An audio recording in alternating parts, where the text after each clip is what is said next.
We wake up to the same frustrations, cycle through identical arguments, and watch our bank accounts hit the same walls every month.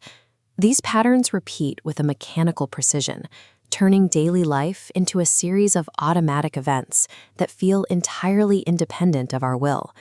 This sense of helplessness is rooted in a belief we've held since childhood, that reality is a finished product.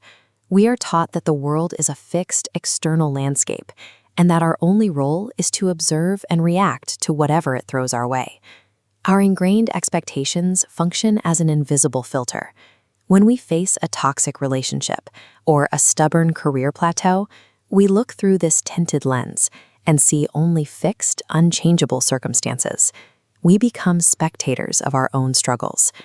But that assumes the world is a finished movie we are simply watching. What if the environment is actually a live, responsive field that remains in a state of flux until we choose how to engage with it? To stop these cycles, we have to look past the surface-level problems and examine the underlying mechanics of how physical matter and the human brain actually function together. As long as we remain passive spectators, we stay locked in the loop. Taking control requires a complete shift in how we interact with the fabric of the world around us. At the subatomic level, the solid world we see doesn't exist yet. Everything is composed of energy and information, existing as a cloud of pure potentiality rather than a physical object. This is where the observer effect comes in. Physics shows that the act of observation is the very thing that triggers a change in this energy. Human attention acts as the catalyst that collapses that cloud of potential into a singular physical state. Because the macro world is built entirely from these subatomic foundations, this effect scales up into our daily lives.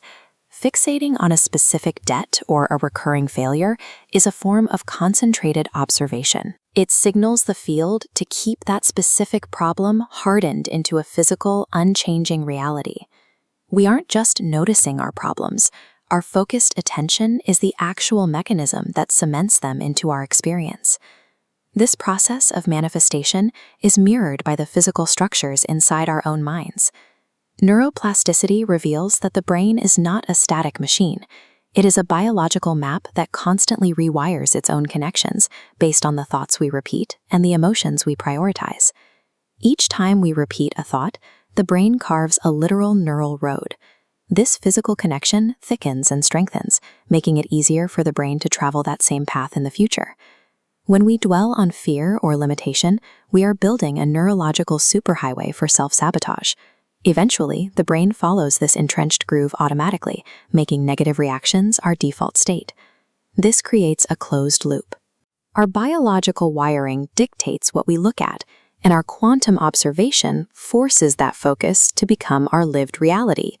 We feel like victims of circumstance, but we are actually witnessing a perfectly functioning system where our own internal state is accidentally building the very world we want to escape. Reclaiming your life is a process of consciously hacking this internal system. It requires moving from a passive observer to an active author by deliberately changing your frequency and your biology. The process begins by applying a brake pedal to your automatic reactions. Meditation creates the silence necessary to interrupt the neural superhighways of the past, opening up a gap where new perceptions can finally emerge. Within that gap, we introduce a chemical catalyst.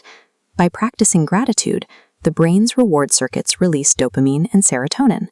This neurochemical shift retrains the brain to scan the environment for abundance, rather than searching for threats or lack. This cleared mental ground allows for the construction phase.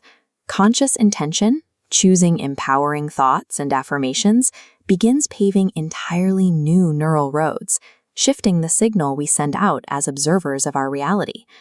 As this internal rewiring takes hold, the external environment begins to align. Opportunities and resources that were previously invisible start to manifest because you have finally changed the way you interact with the field of potential. The ability to mold your life is not a gift granted from the outside.